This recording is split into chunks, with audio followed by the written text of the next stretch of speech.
To be, to become, to begin, where the river leans to the sea.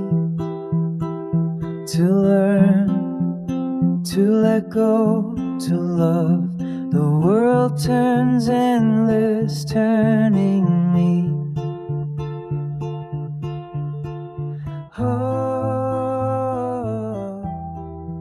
So we just decided that we're going to tackle something that's impossible, and I'm going to try to frame it, and then Jim, you add your framing, and then we just dive right in. So what we're going to try and tackle is, in my words, the participatory side of system change, the things that are ineffable, the things that we can put some words towards them, we can name them, but they can never be fully explained. So the picture I've had for this is a sunset. It seems that most people are somehow touched by a sunset, but there's absolutely no way to describe it to a point that that touching is transferred without actually being there as the sun sets. And I have the suspicion that much of the stuff around systems change is of that category. And so we try to address that a little bit today. I don't know how. Jim. Yeah, it's an interesting idea. You posed it a couple of weeks ago, and I go, part of my problem is I'm a great talker. I can talk about anything. But then as I step back, I realize that the talking and the doing are fundamentally different in these kinds of situations. You know, at a simple level, just think of ping pong, right? The game of ping pong. I used to be a damn good ping pong player. I even won my hometown's 4th of July ping pong tournament after having had 30 beers, my personal record.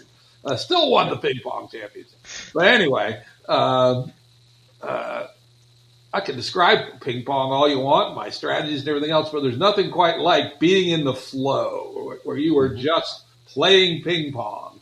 And particularly when you're in the flow state very strongly and you have some intuitions about things you can't express. Your hands are moving faster than your brain.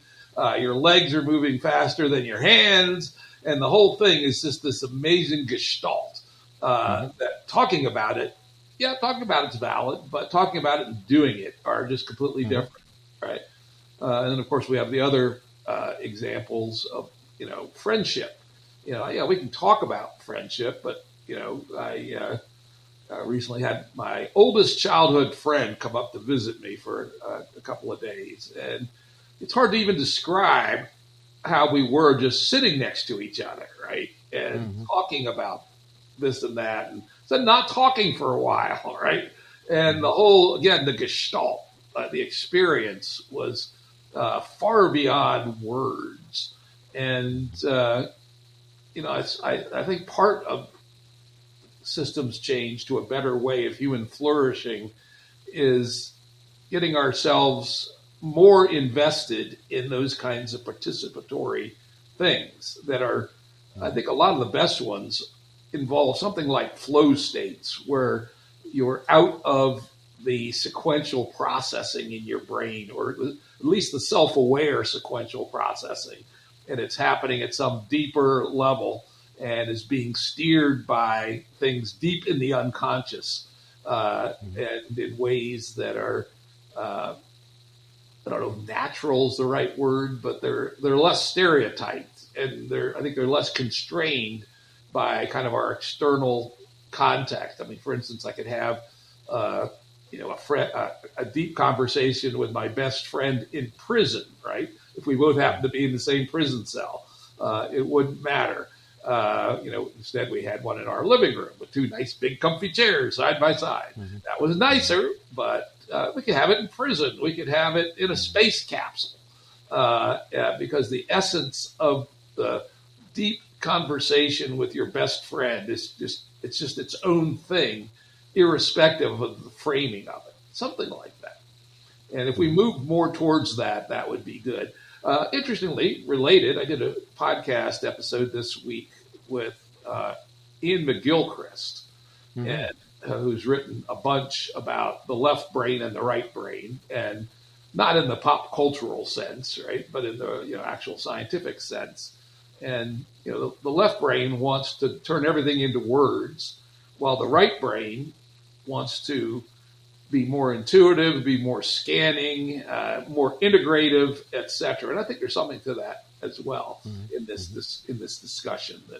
And he argues, and perhaps stronger than I have, but that Western civilization has been hijacked by the left brain at the expense of the right brain, and that in his worldview, the right brain should be what's in control, and the left brain should be the helper, rather than the other way around, which is where he argues we've ended up. So I think that has some perspective on the question that you asked. Yeah, we can go down that balancing or rebalancing route between the right and left brain contributions.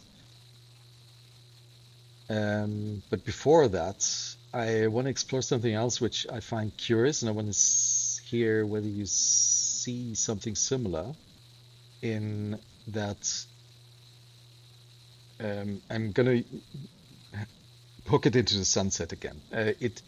I have yet to meet a person who doesn't somehow enjoy watching the sunset. I mean, a beautiful sunset, of course, right? Where the sky lights up in all sorts of colors, and where you're really deep in that experience. And it seems to me that the most fundamental experiences that have to do with ways of being in a world that are more conducive to life also seem to be very coherent in the positive nature they're experienced by almost anybody I know. Like being in community, being in friendship, being in doing something in community. I don't know, 2 weeks ago or something, I was picking coffee with a group of people. People were singing and chatting, and it was a very, very, very satisfying, wholesome experience that also cannot be really put into words. And it's so. Do you see something similar, and how would you describe that? I think they're two different things. One is the private experience of something like a sunset or a beautiful rose, for instance. Right? My wife and I went on a 2-week trip out in coastal Oregon in September, and one of the places we went was this amazing rose garden in Portland. And we were there for hours, just wandering around, each of us separately, looking at roses, right? In the cognitive science literature, they use a red rose often as an example, that sense of redness of a rose is what's called qualia, the experiential way of looking at, or the experience of seeing something that is ineffable, and you can't really describe what it's like to see red. In fact, we don't know if my red and your red are the same thing, right? We know they're the same frequency, but we don't know if the experience of seeing it is the same. In fact, I remember asking my second grade teacher, I asked about the color blue and said, "Is your blue the same as my blue?" And she said, "Shut up, kid," basically.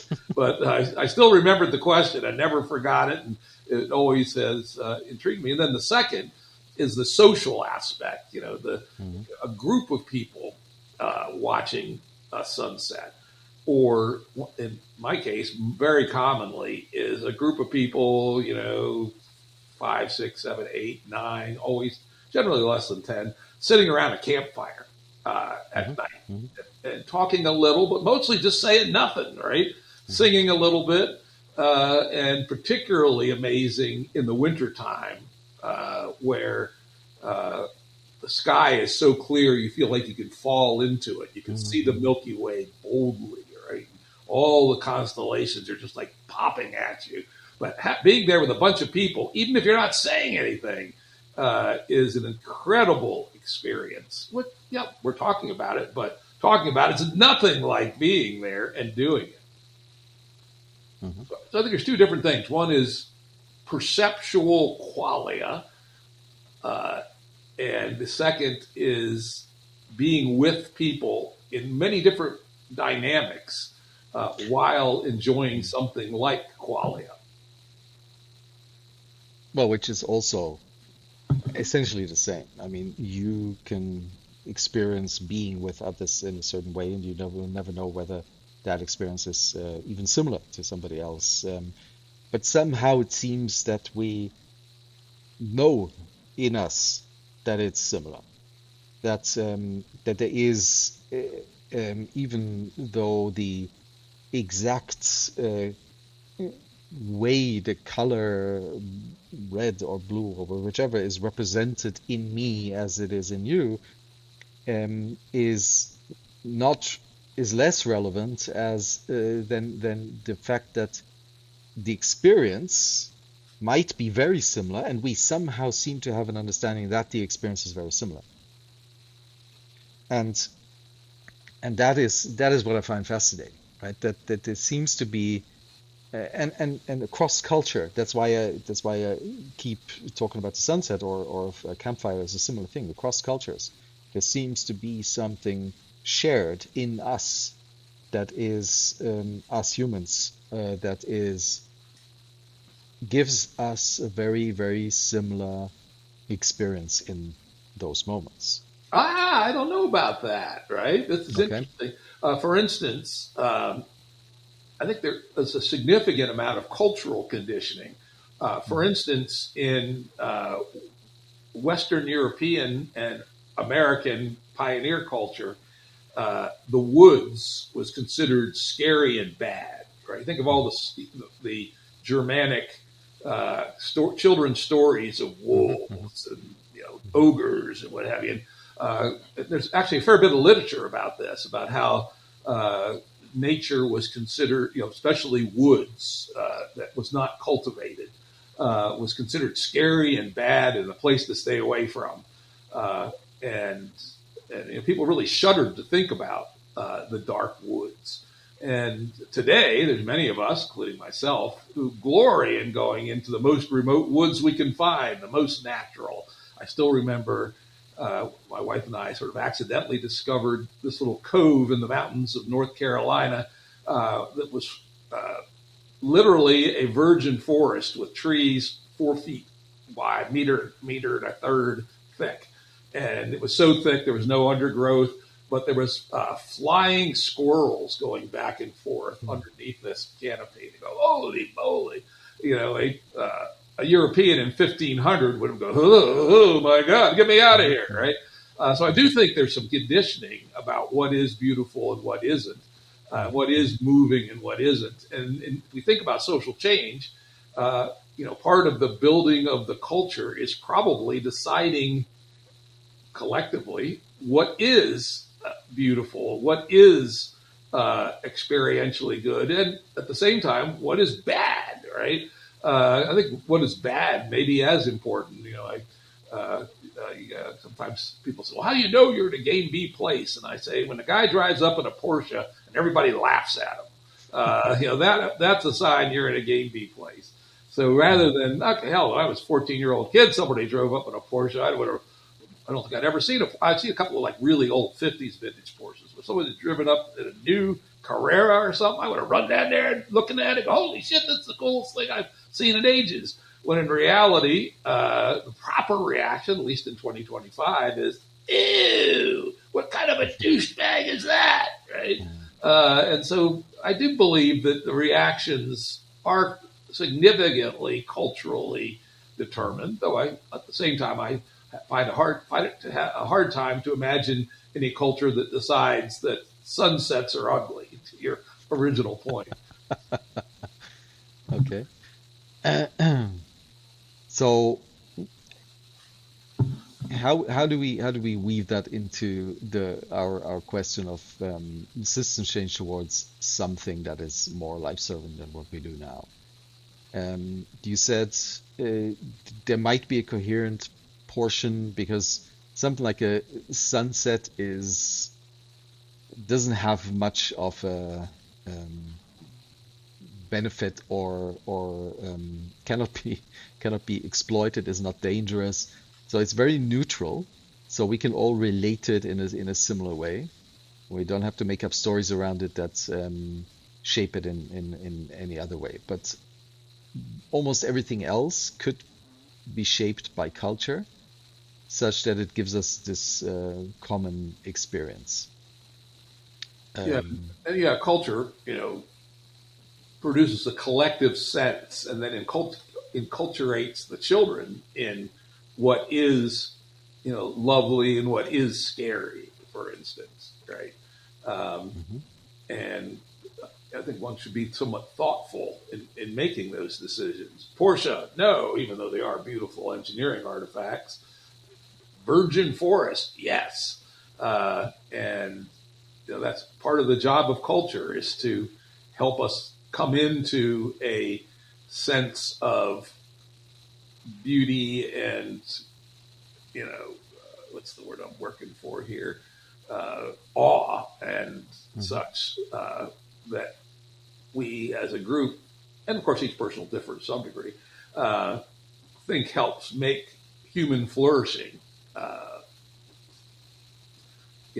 To be So we essentially we set up positions through story that are either more on the beautiful side or more on the stay away from that, on the dangerous side, right? So it's like the wolves in the forest, because that's appropriate to the way we should navigate the world. Right? If it's really dangerous for kids to go into the forest, and by the way, those stories usually are metaphors, not so much for the actual wildlife in the forest, but more for other ill-intended human beings. And that's often behind those stories of the medieval fairy tales in Europe or Germany. But it's cautionary tales. So, in other words, the one thing that needs to occur for a life-serving systems change is a deep change in culture of those stories. So we need to start coming up with new stories to tell, because stories is maybe an art, song, pictures, next to nature, one of the very few things that can invoke that kind of those kind of qualia, that in a way that's appropriate to our current culture and can experience it in a very similar way and help us navigate. I had a thought as you were speaking. An interesting leverage point would be children's books. Just think how fundamental they are in setting some valences up, for the growing child, that, nature is huge and wonderful and mysterious and occasionally dangerous, but something to be cherished, while the shiny, expensive status game items are foolish, essentially. And one could imagine stories built around themes like that, that would help establish within a membrane, cultural traditions about what is sacred and what is valuable and what is repulsive. So that would be interesting.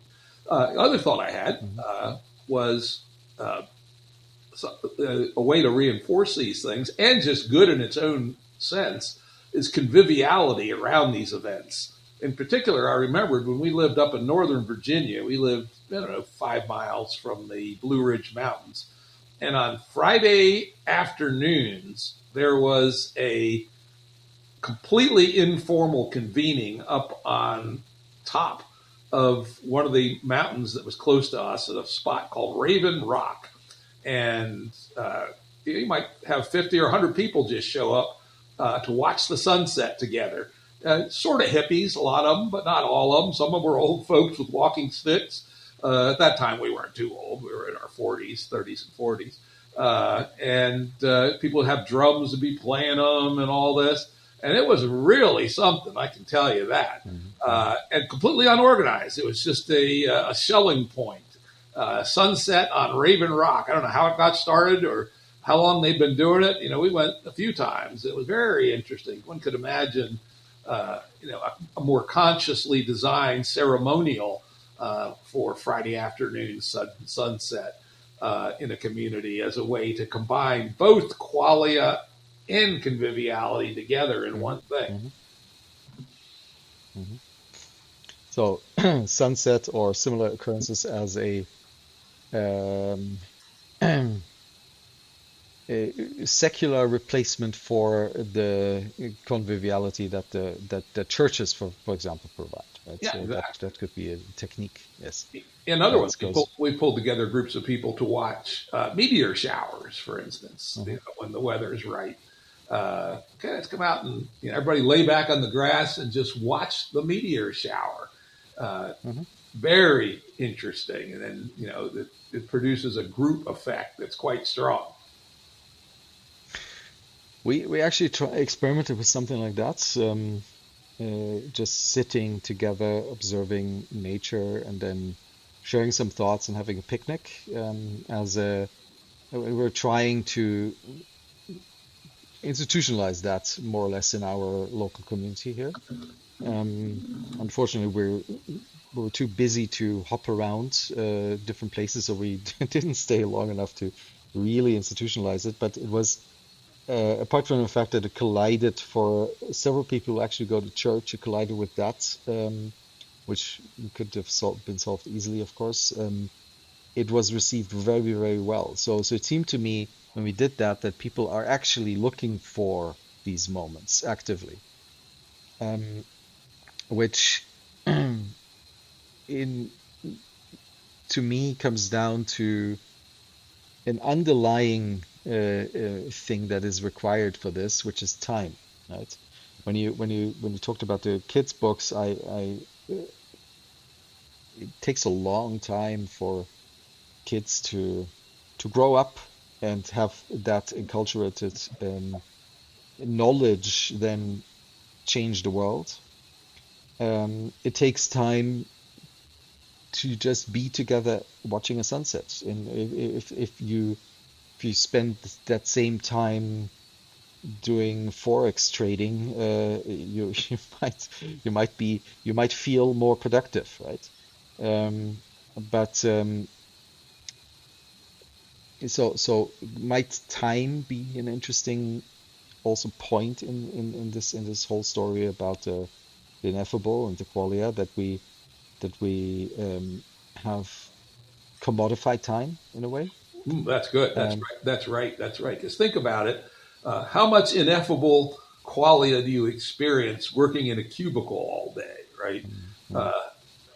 Not much, right? So maybe when you're cheating or looking at a YouTube or something, but even then it's pretty mechanical and flat. And, and you think about the grinder culture of, young wannabe entrepreneurs trying to put in their 80-hour weeks. How much time do they have or mental energy left for the kind of things we've been talking about? The answer is not much. And if we go back to the foragers, which we often do when we talk about Game B, foragers in reasonably commodious locations tended to work about 2 hours a day, right? It wasn't that hard to make a living off the land before it got overpopulated. And the rest of the time they spent telling stories, handicrafts, sex, no doubt, seducing their neighbors' wives, all the fun things in life. And imagine if we get our society down to where it only takes 2 hours a day of work on average to keep things going. The time that we can invest in this is in these conviviality and experiential participatory things would be a lot. And fortunately, interesting thing, we're maybe at around the right hinge in history for this to happen. The combination of AI and humanoid robotics could reduce the amount of work, particularly if we're able to restrain our desire for more. That's the thing that can fuck us, right? Okay, AI and robotics can produce an unlimited amount of shit. and I want an unlimited amount of shit, so bring it on. The turn would be, no, I don't need a mountain of shit. I need enough. And wouldn't it be great to have 2 hours of work and several hours of play and participation and qualia and making? It'd be wonderful if we could avoid the status games of saying, okay, we can have more, so let's bring it on. And it does make one feel guilty at times, not engaging in the productivity game, in the doing mode, which is obviously connected to having mode, and just being in the being mode, right? Because everybody else around you is gathering stuff and doing stuff and having stuff, and then you feel guilty because you're not participating. So turning that around might just be one of the hardest, but also maybe one thing at the core of the whole system change conversation.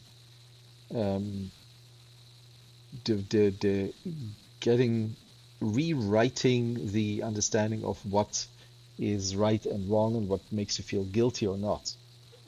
Right?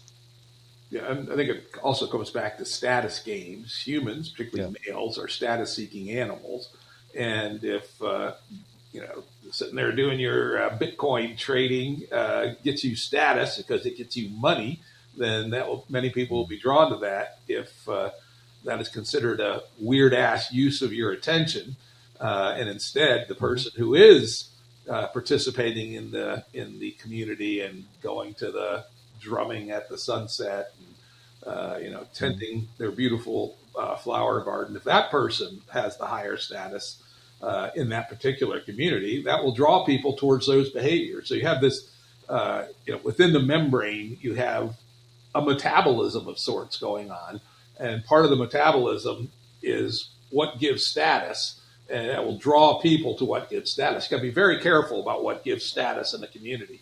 Because just like I say about salesmen's compensation plans, you'll get what you pay for whether you want it or not. In a community, you'll get the behaviors that give status whether you want them or not. So you got to be very, very careful in how you, how status emerges within a membrane. So time, guilt, status are things that are in the way of us being able to just enter the being mode and experience qualia for their own sake. Um, and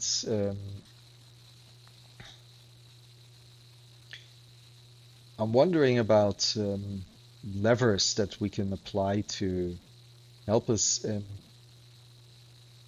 shift this, right? So in one of the projects that you also know, we're thinking about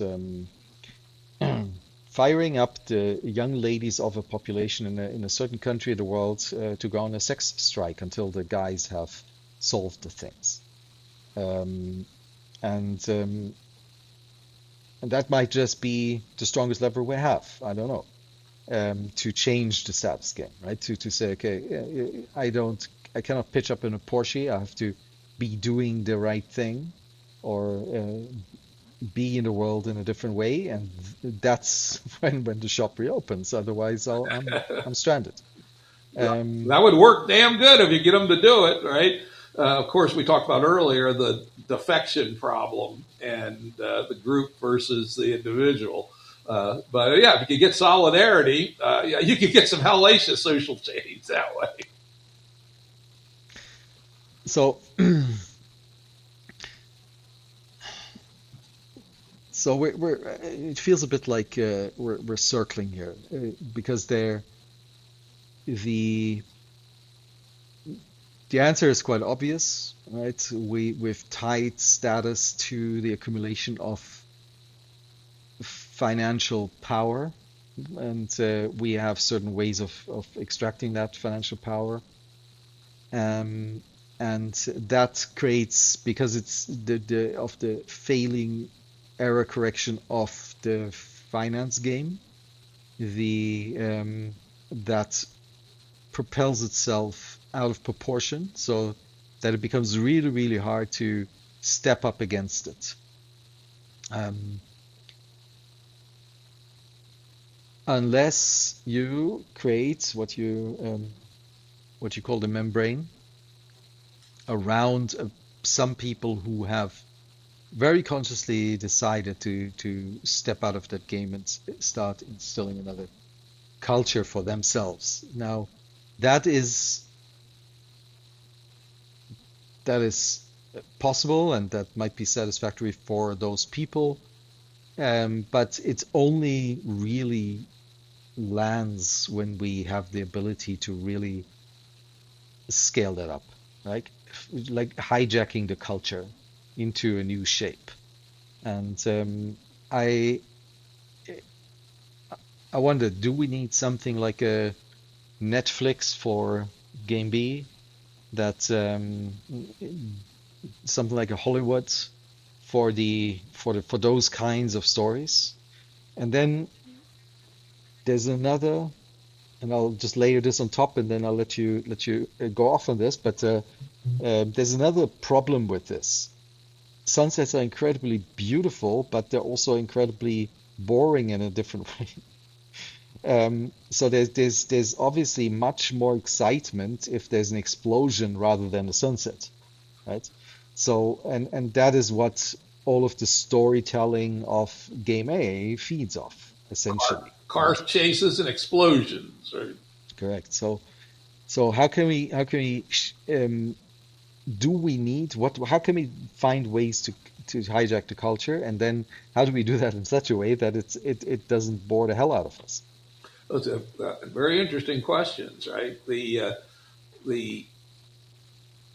growth dynamic, I think, is absolutely critical to thinking about Game B or any other major social change thing that's not a violent revolution, which is such a bad idea because violent revolutions seldom end well, right? What we talk about, you're describing the difference between being outside and inside with respect to what things you do and value. We refer to that in our theory as the currents. When you're out in Game A, the currents always seem to be in your face, slowing you down when you're trying to do the right thing. You know, okay, the worthy job doesn't pay nearly as well as being a foreign exchange trader does, or even a mid-level manager in the cubicle farm, and many other things. How you want to build something. It conflicts with the zoning and the building codes. But inside the membrane, in theory, if the membrane is designed in a truly Game B way, doing the right thing is supported by the environment and by the way people act and by the governance mechanisms, et cetera. And that'll make a big difference. And then in terms of growth, we do believe that outreach is hugely important to show that there is an alternative. So many people today believe there is no alternative. Tina, as Margaret Thatcher famously coined it, there is no alternative to Game A. If people actually see Game B, for instance, have a few Airbnb lodgings in your community. People can come and see it. Word starts to get out. There was a big back to the land movement in the U.S. in the early 70s, and it broke through to popular culture for a while. It was thought 400,000 kind of hippies went back to the land and beat up old farms and tried to build communes, and now they failed for a bunch of reasons. But there was a cultural breakthrough mini moment there in 72, 73, 74, and producing such a cultural breakthrough combined with a much better understanding of how these things have to be to actually work could produce a takeoff moment, and something like a movie studio. I think I'm not sure I'd have. Yeah, maybe I would. Should it be a Netflix or should it be a movie studio? Though, of course, the two are getting all tied up and interwoven. Right? Netflix now is a movie studio and is in the process of buying another one. So there's some way to get deep cultural artifacts out into the world, one way or the other, is an important part of the game. I would say early on, getting the artifacts is probably more important than the delivery vehicles, because we could use the existing delivery vehicles to deliver the artifacts. Get it up on Netflix, great, or Prime Video, great. Now, to the other question, though, this is an interesting one. How do we make it not boring, right? Okay, what do you want to go see? Do you want to go see the most recent car chase explosions movie, or do you want to see a bunch of hippies sitting on a beach looking at a sunset, right? And that's, I think, an interesting challenge to the artists. I kind of doubt that they're going to make movies about hippies sitting on the beach looking at a sunset. But there's always human stories. There's always conflict and problems in any social group. There's always adventures to be had. And, I'm sure it's well beyond, and I know it's well beyond my ability to think through what is both dramatic and moving and righteous at the same time. But that would be the challenge I put forth to the artists, particularly the younger ones, less set in their ways, to say, all right, how would you tell a story that it doesn't have to be situated formally in, say, a Game B membrane, but it has to represent the values in a way that's nonetheless dramatic and interesting, and maybe allegorical. Think about the Greek myths, for instance. And one of the things that they all come back to is Xenia, which was the Greek law, essentially, of hospitality. If a person came to your house, a traveler, and needed a place to stay, you were morally and religiously obligated to give them one. And further, even if you were feudus, you belonged to different clans and hated each other, you also, by religious and moral ruling, had to behave yourselves and be nice to each other. And in fact, the thing that pissed Zeus off the most was if somebody violated Xenia, and he would fuck them over big time. And so there was an example of call it a good behavior, a good set of values that was inculcated into the culture, even against the grain, even against the grain of people that disliked each other. And it had some costs. Someone shows up at your door, you have to feed them and give them a place to sleep. But it makes for a better world. And so those kinds of things, might be some of the payload that artists way better than me could figure out how to tell stories that were both morally worthy and entertaining and attention keeping. So we need something like the Medici family for Game B, right? So somebody to fund all of these artists so that they can do what they can start telling these stories. We talked before about the fact that we need to have financial plumbing to make Game B work. One of the things that the hippies didn't have was we need significant capital. And if we can't find the financial plumbing to provide sufficient capital to not only start, but to grow the new kind of life, then we shouldn't do it, right? Otherwise it'll fail, just like it's failed again and again and again. So that's part of the challenge of doing it. And to some degree, the membranes themselves can be profitable at some level, and they're going to allocate their labor various ways. Part of it could be towards the arts, right? You can say, all right, we're going to support 2 or 3 artists in our community, and they do their art. They do their contribution to our culture and the broader culture through the art that they do.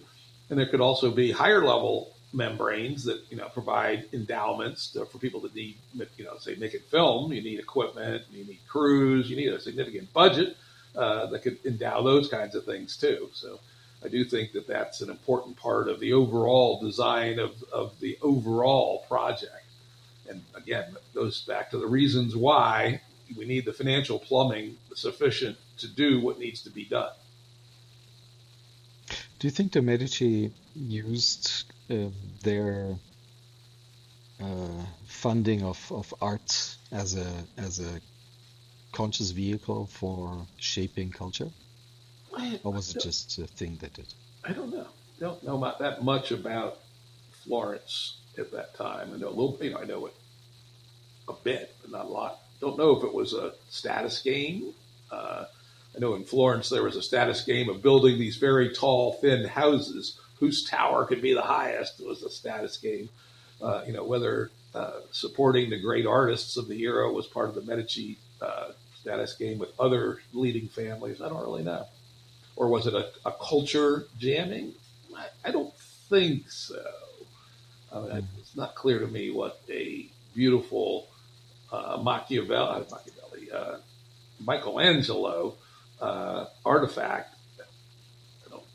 Not obvious to me what a widespread cultural effect that would be. Beautiful art, but not obviously programmatic.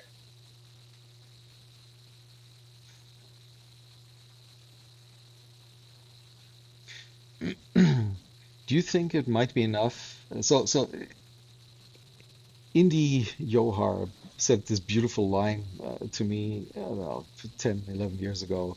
We were talking about AI versus human minds, and he proposed that there might be a possibility that the granularity of the human mind is infinite, meaning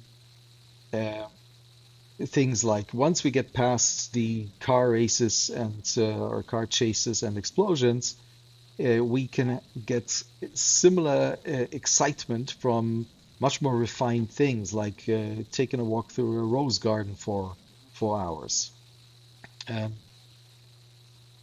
So what we're basically saying here is we need stories of that caliber that touch into the excitement on higher levels of granularity of the mind, while also picking people up in a way that would rather go and watch a car chase and help them lift into this higher granularity. Are we saying that? I think we're saying it would be great if we could do it. Part of the challenge is the way we're wired, right? We're wired that our brain lights up when there's an explosion or a car chase, and So we need to find the things that light up in a similar way, but towards an entirely different message, right? That's why I keep invoking the sunset, because that is ultimately a huge explosion itself, just much slower one or further away. Further away, mostly, right? Go ahead. I recently caught myself being extremely bored out of my mind in a situation like that. I played the Monopoly Prosperity version of Monopoly with my older kid, and the way this works is that the original implementation of Monopoly was designed by this young lady who was a big fan of Henry George, and she designed it around his ideas. And the first half of the game was in exploitative mode, which we know now as Monopoly.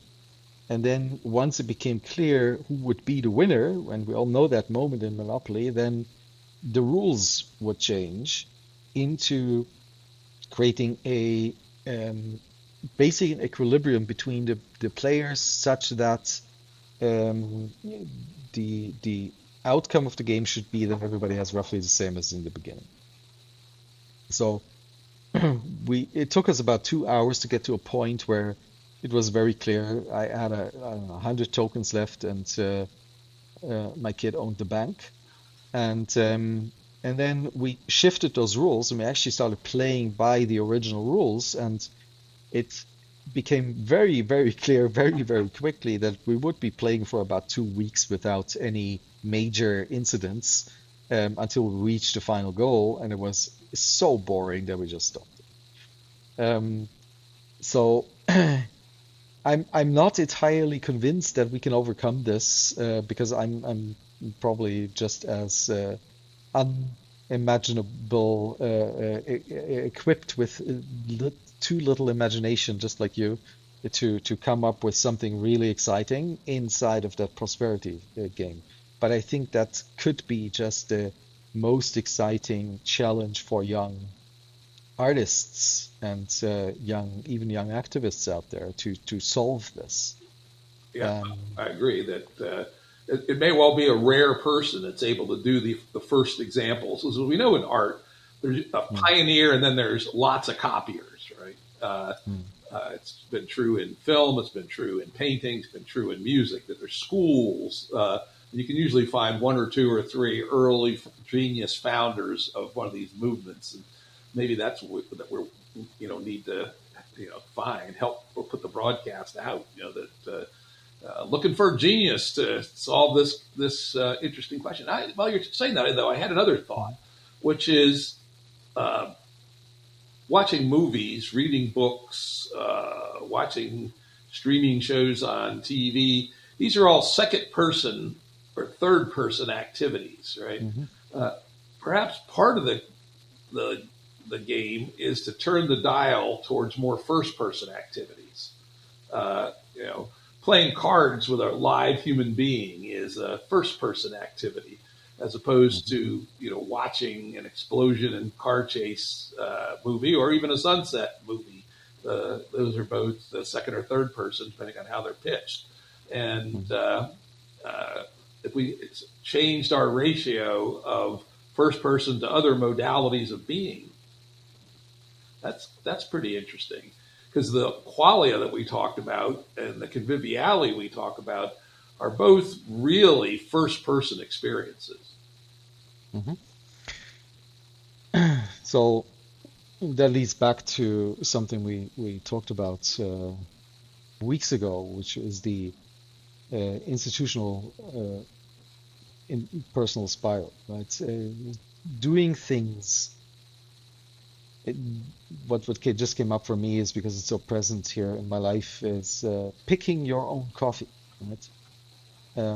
There are enough places in the world where you can just go fly to, have a holiday, and also spend a day or two or three picking the coffee ration for your year, and then you fly back home, and you have your own coffee, right? That's an entirely different experience from doing um, just going to the shop. And that could be done for many, many, many aspects of your life very, very, very easily, right? And having institutions that help you around you, that help you actually participate in your own consumption patterns more and deeply and directly is probably a door opener, right? Really, really satisfying, and at the same time, a much broader experience than just consuming a product. Though I would point out that the carbon cost of that coffee is going to be off the charts. Right? True, true. And so it may be that you do the equivalent, but you do it in your backyard. And one of the things that people do over in Highland County, where we spend more than half our time, is they make apple butter in the fall. And they'll go out to an orchard, often to an abandoned orchard, and we'll pick up all the drops. And then a group of people will get together and core the apples and throw them into the big pot and cook them together. And then they'll can them up, and everybody will go home with, a crate of apple butter.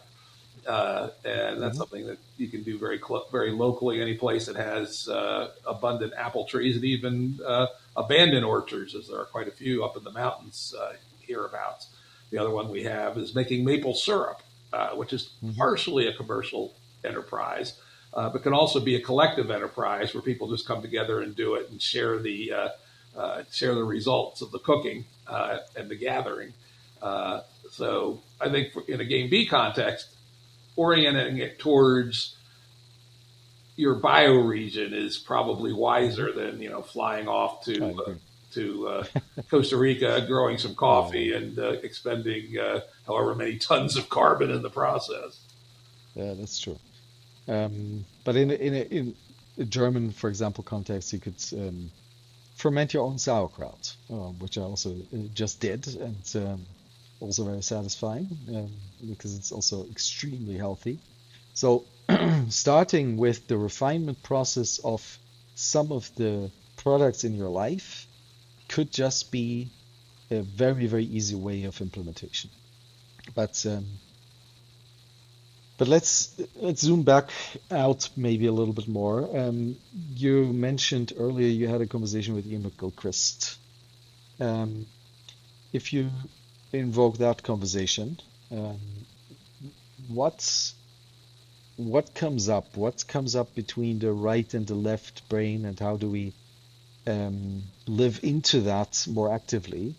Having said what we said in the last 50 minutes or so, to see what other perspectives could we invite here. I don't want to put too many words in Ian's mouth, but his work tends to describe the left brain as linear and structured and rule following, and the right brain as nonlinear, much more scanning and taking in the present moment, and not necessarily being all that rule driven. So again, if we're thinking about what activities should a culture have, think about ones that are more nonlinear and more and less rule driven and less structured. And think about a fine example of that is, how do you think about education today in the sausage factory schools, where it's all about reading and seeing how fast you can do your multiplication tables and reciting the answers out of the history book. King George III, he was king for blah to blah, right? That's extremely left brain. And then if you go to something like a Montessori school, you have something that's got considerably more right brain aspects to it, where kids spend a fair bit of their time building things and interacting with materials and such. And so there would be a real leverage point in tuning the right brain and making right brain skills, improving right brain skills. Today's, going through from kindergarten through your PhD, it's mostly linear left brain. And suppose we really rethought all of that so that we exercise the right brain at least as much. I don't know why that came up now, but I'm interested in music and also music theory to an extent. And so sometimes YouTube serves up these videos of people in a really left brain fashion, analyzing what the Beatles might have thought when they were doing some weird harmonic exercise. And they're trying to frame it through the lens of Western musical theory. But if you then go and watch the, what's it called? Let It Be documentary, does 8 hours or something of the Beatles actually making music, you see that it's very unlikely that they actually thought these things, right? They just played around and saw and felt what a certain chord combination felt like, and they said, hey, that sounds cool, let's do this, without having any of the theoretical background. I'm sure they had some, but they went for what actually felt right.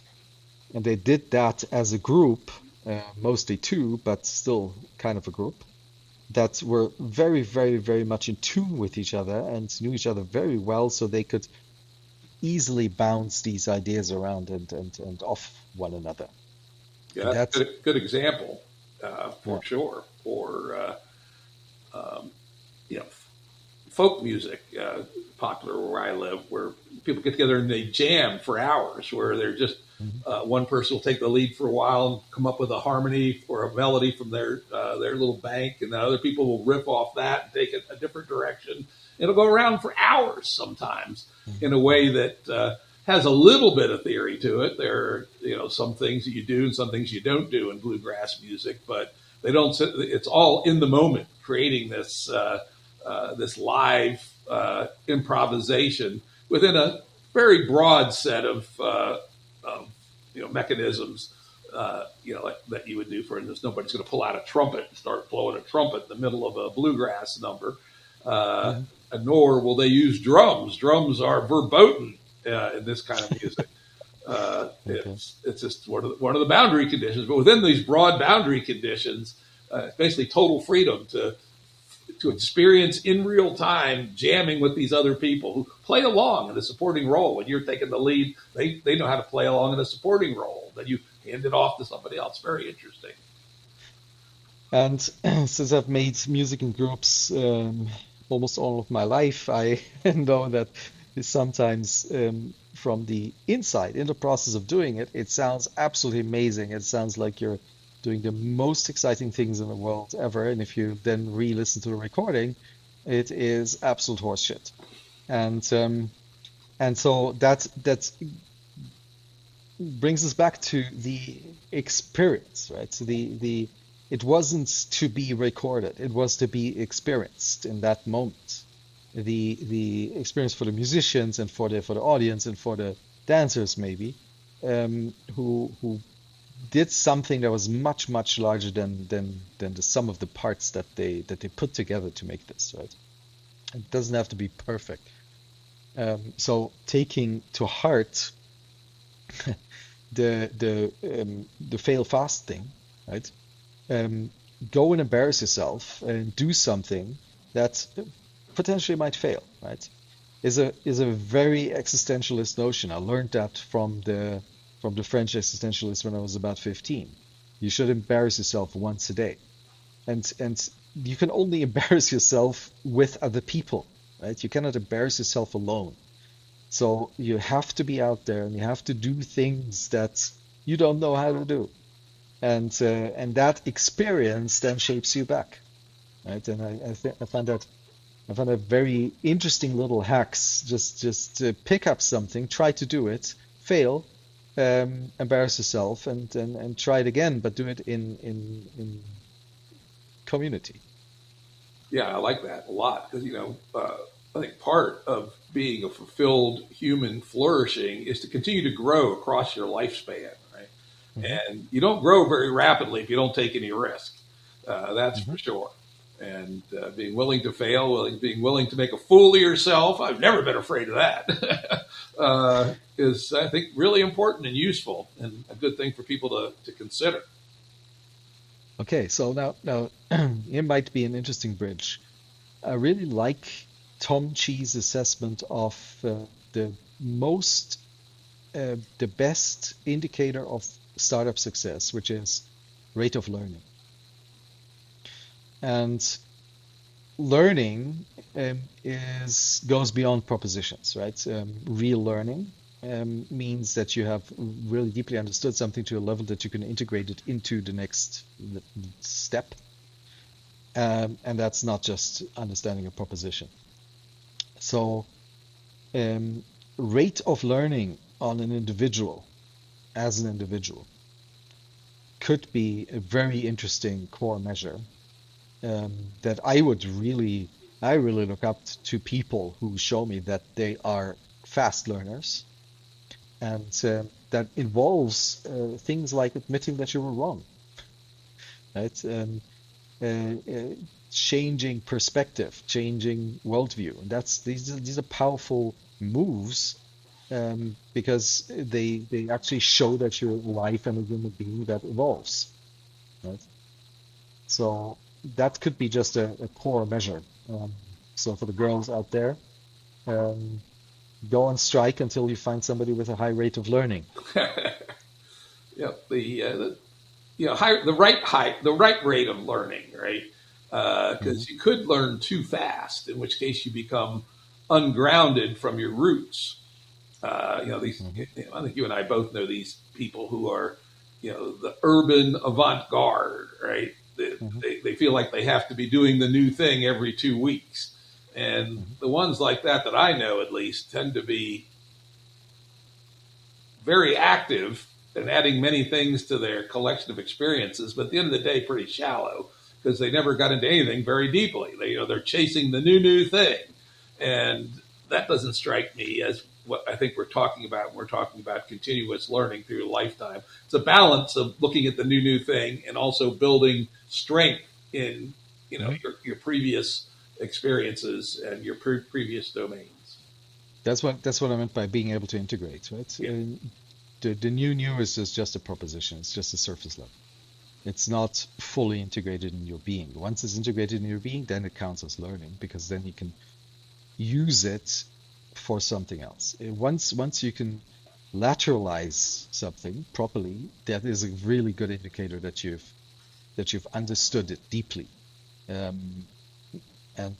course, again, that's hard to measure, but I've noticed that people who have mastered this, at least in one aspect of their life, they tend to have or radiate a level of confidence and security that I usually don't see in other people. So it's something that we can build antennas for, to recognize, has somebody cultivated this kind of behavior in themselves.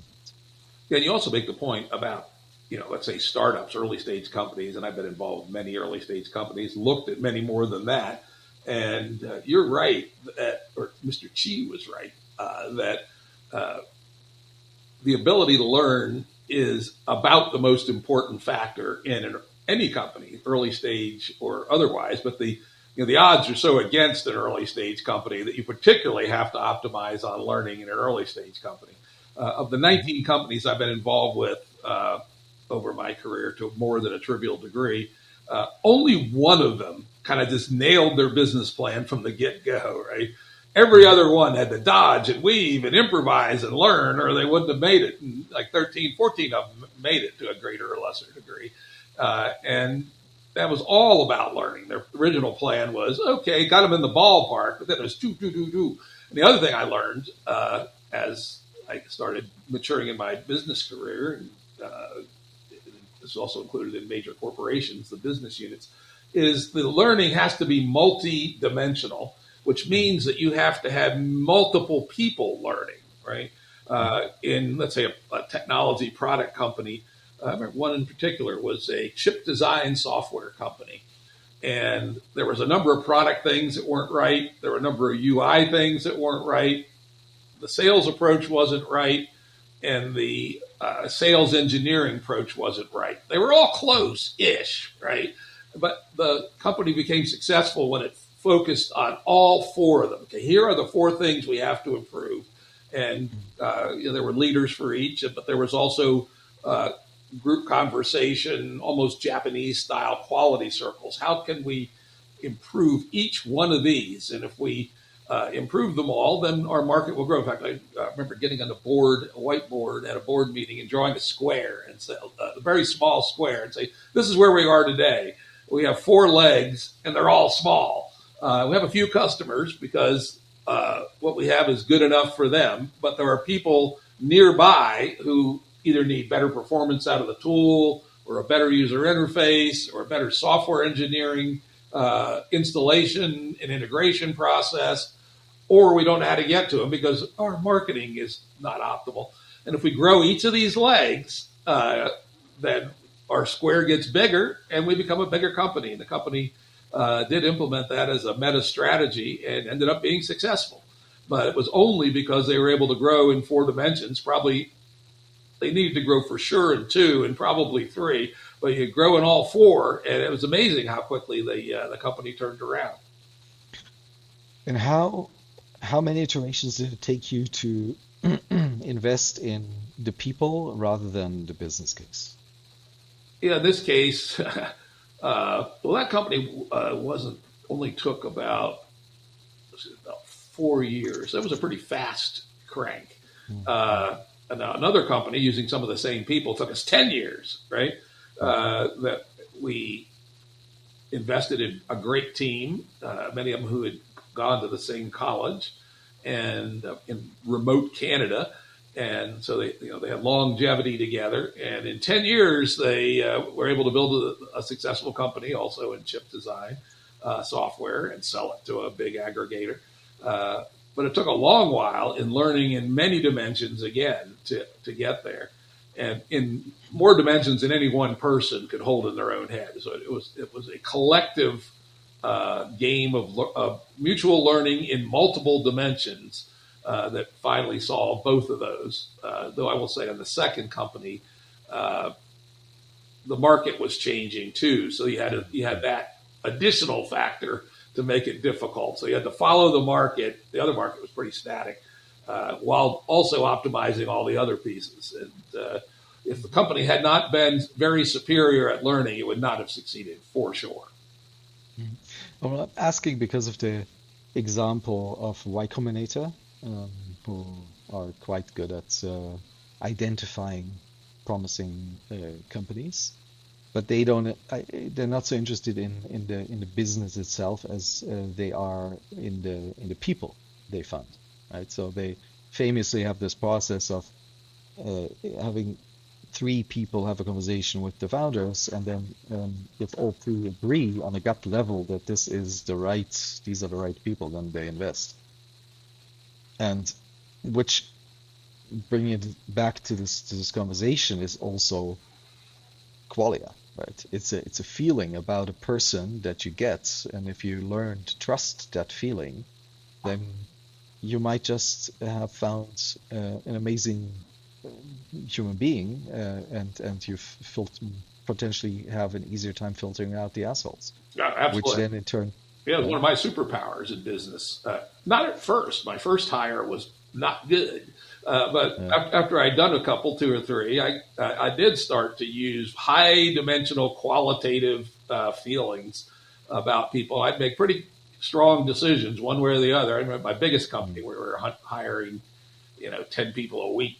And I interviewed every one of them before they got hired. And it would drive my hiring team crazy because even after they'd been through 6 interviews, I'd still reject 20% of them. And my team could tell whether it was a go or no go. If the person was out of my office in 20 minutes, they were a no go. They were there for more than an hour, they're almost surely a go. And I had all kinds of idiosyncratic ways of measuring people that were not at all the usual formal stuff. And I would call them kind of intuitive, high dimensional, experiential. And you yourself being somebody who really looks at propositions and measure, and being in a world that values measuring a lot, how did you find the courage to trust that high dimensional intuition? Well, I was the boss. I do whatever the fuck I want. Yeah, still, but you could fail, right? So at least for yourself, you had to be able to. Yeah, I don't know. I've always been a confident sort of guy, sometimes probably without much basis often. But if you talk about learners, I've always been a quick learner. What the hell is that? Okay. Something crazy just popped up on my screen. And so based on experience, I just felt myself getting better at it until the point where I stopped. I've had other people to do the formal stuff. Okay, does the person know the content of the job? Do they have the right resume? And are they at least superficially not insane and be reasonably good members of the team?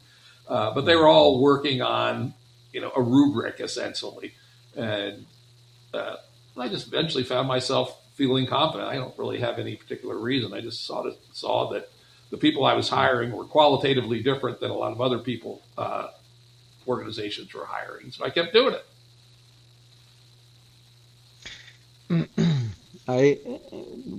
Many years ago in the software company, I decided to create an asshole-free zone, which is a bit like what you're describing, to ignore anybody and anything that would just give us superficial promises of money or skill or connection, network, whatever. If we felt they were assholes, we weren't interested at all. And honing this skill that you just described, right? The really trusting that sense that you get from a person.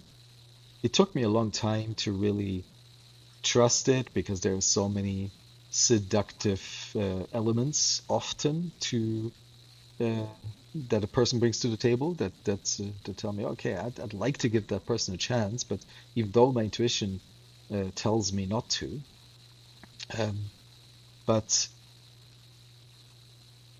I am really, really glad that I started practicing that skill more and more, so and to become better at it, so that it resulted in a spiral of amazing people attracting more amazing people, um, which to use the membrane language in a way then started growing a natural membrane by itself without intentionally trying to do so. Yeah, the attraction of fellow beings that are on the same page is huge, right? Hmm. We get these really highly qualified candidates that we were in competition for with much bigger companies, and they would interview with 5 or 6 of our people, and then they would say, "Well, shit, I want to work here," right? Because these are, Hmm. Hmm. per capita, way better than your average drone out there in the world. And so, the more you get the right people, the easier it is to get get the right people. And I think the Hmm. same will be true for Game Beam membranes. That again, when people come to check it out, if they resonate with it, and of course we want the right kind of people to resonate. We don't want psychopaths resonating with us. Hmm. Get the right kind of people resonating because they experience. Again, back to our experiential part. That this is qualitatively different than what I experience out in Game A. Then we'll have a significant osmotic pressure of people wanting to come in. At least that's my bet. And it's a personal growth tool as well, because if you find yourself trying to attract non-assholes, but you're finding you're having a hard time, you might just be an asshole yourself, right? So you have to also learn how to learn about yourself and grow yourself if you are on the asshole side, right? Which we all are sometimes. So we have to learn how to not be that. And Um, to take it to the example of the membrane, if the membrane is not attractive to people, it probably should require some introspection on why not, right? You yeah. think you have the greatest thing since dope in a bag, but in reality, people experience it and they go, "Ew, I don't like this," right? Mm. Then sit back and take some time to understand what it is that you're doing and your way of being that is repulsive to other people, and it's an opportunity to learn. Mhm. So if there's one thing to take away is that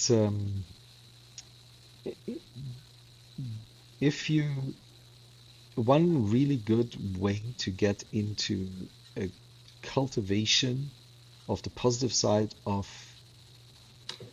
the ineffable qualia of the good things or the things that help you live towards a better way of doing things as a whole, then it's by starting to trust your gut specifically on other people, right? People you would like to be part of your membrane, if you want to use that word, um, and then find out why it's not happening, what needs to change that it's not happening, and either it's more trusting towards your own feeling, your own intuition, or high dimensional intuition, or it's something in you that needs to change, or in the cultural objects that you're using to attract the people, right? I think that's right. But I would also say that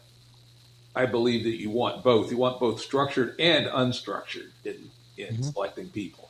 If I'm hiring a C++ programmer, I want to make sure they can actually program in C++, that they're creative and in how to use the tools, etc.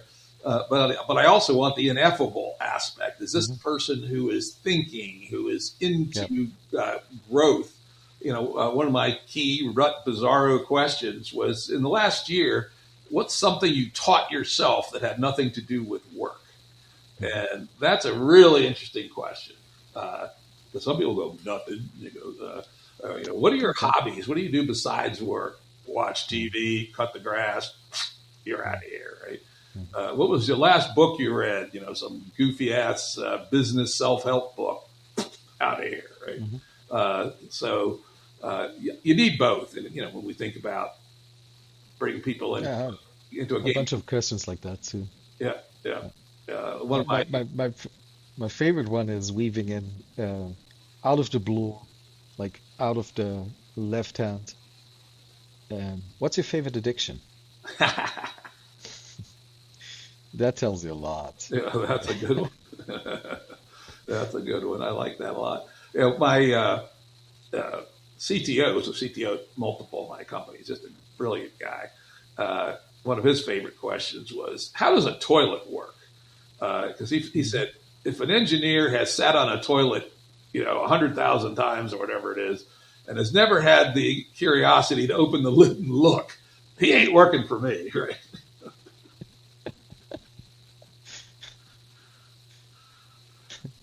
I always thought that was a good question. He also was a great hirer.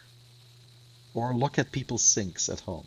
Find an excuse to go home to their place and see what their sink looks like. That tells you a lot. Tell me about that. Not that I've ever gone to anybody's house during a recruiting process, but what would you look for in a sink?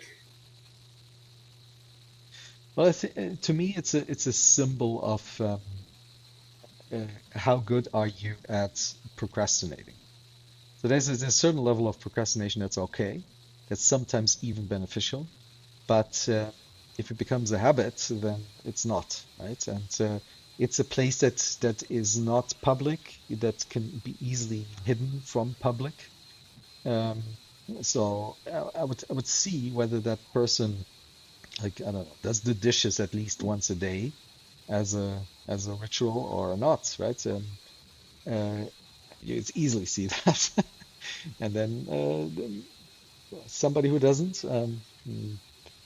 no matter what other attributes they have, I'm not interested. Yeah, that would be measuring conscientiousness, probably. And again, as you say, I want a high but not highest level of conscientiousness. I want 85th percentile conscientiousness, because I want people who can play around and not just grind all the time. But I certainly don't want people who just never deliver either. Right? Yeah. So maybe I see some hacks, right? So I prefer lazy people often, because lazy people usually find the most intelligent solutions because they don't want to do things twice. Well, I'll tell you one. Things like that. Here's learning on lazy but brilliant people is they'll often bring you the first solution that'll work. It may not be the right one. I had a guy that worked for me, brilliant guy, and he could solve almost any problem, but he locked into the first solution he came to. And part of my job with him was going, okay, T, that would work, but I'm willing to bet that is not the best way to do this for, in thinking about over long term, this code's got to last for 5 years or something. Why don't you go back and see if you can find a more elegant, less ad hoc and just sort of half-assed solution to this problem. And he'd go back, and almost every time he'd come back with a better solution. So there was a case where if all you were interested in is time, then this guy was great because he was so brilliant and so lazy. But if you wanted to build deep, you needed a boss to push back and say, all right, you can do better than this. Yeah. I mean, laziness that involves the temporal aspect of deep time. I think that's the proper version of laziness. If you have to be responsible for whatever you're solving for the rest of your life, would that still be the best solution? If yes, okay, then go for it. If not, that's again, in the business setting. I don't go for the rest of your life, but for the long haul, is this the right way to do this for the life cycle of this thing? Not just get it done, right? Yeah, it meets the requirements, right? All right. Well, I got to go here in a couple of minutes. And We're at the life cycle of this conversation. yeah, this has been fun. We went this way, we went that way, but I think we had some pretty good convo.